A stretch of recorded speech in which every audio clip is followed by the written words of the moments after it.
the smart connector in 2021. We got a quick glimpse of that in the earlier iPhone 12 prototypes, not happening this year, but happening next year. And this new leaker does confirm this, saying MagSafe will be available either on the side or the bottom of the iPhone 13 in 2021. Apple is skipping USB-C altogether and going straight to a portless future. And lastly, this leaker says that Apple might be ditching the iPhone number naming altogether, and the iPhone could just be iPhone Pro, starting with the iPhone 13. Okay, and moving on to iPhone 12 stuff, Mac Takara has once again shared CADs, 3D printed CADs of the iPhone 12 lineup. There's really nothing new here, not sure why they're sharing it again, but they do confirm that the SIM card tray has been relocated to the left side. This new Twitter leaker shares that the iPhone 12 base model will also come with an 18-watt fast charger. Currently, only the 11 Pros have this in box. And an iPhone 12 logic board has leaked, more akin to that of the iPhone 11 than of the 11 Pro.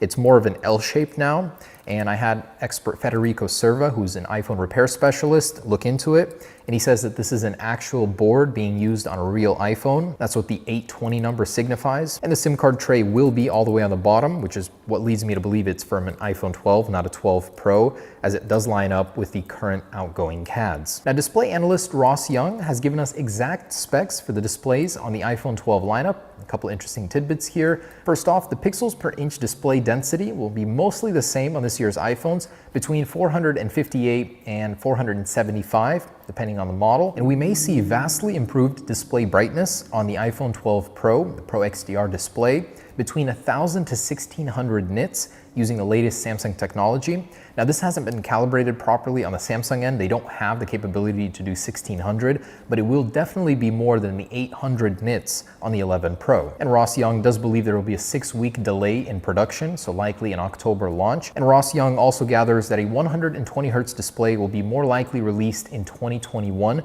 when the LTPO technology is actually available on the iPhone. Again, it's still possible that it could happen on this year's iPhones as rumored. It'll switch between 60 to 120 Hz. It won't necessarily be fully variable where it goes from 1 to 120 like it would with an LTPO display. And Ming-Chi Kuo reports that this year's iPhones may be the first without wired earpods in the box. This will do two things for Apple. One, save on production costs, keeping the prices as low as we heard that they would be, and be more of an enticement for you to purchase AirPods in the future. There's also a new NFC specification, which Apple could use on this year's iPhone to enable reverse wireless charging. It only enables a 1-watt capability of this tech, but it's something at least. In any case, it will happen on the iPhone 13. And this year's iPhones may be the first to support the new Wi-Fi 6E standard. The E stands for extended, so it helps with a very congested network to keep data throughput running smoothly. And some research from the US Army has resulted in a new 5G switch, which is 50 times more efficient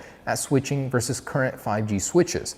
This would enable an insane difference in battery life on future iPhones or wherever this tech eventually ends up. I mean, it's optimistic to think it'll come to an iPhone, but it's great that this tech is out there. And John Prosser has reported that we're more likely to see an October event based on the way things are going, and then a launch later on in November for the iPhone 12s. And Digitimes is reporting that Apple is prioritizing production for the 6.1-inch iPhones first, as those likely will be the best sellers, with the Pro models following after. And Cohen Investment Bank is reporting that the iPhone 12 is more likely to launch in November based on the way things are going, and Apple is reportedly ordering 13% less iPhones based on the demand that they see. And Fudge is reporting that it's possible we'll be seeing an ARM MacBook sooner than we expected, with the new Twitter leaker chiming in saying it could happen this fall. And Twitter leaker Love to Dream is reporting that the micro LED Apple Watch Series 6, which we heard so much about, not happening likely, probably slated for 2021.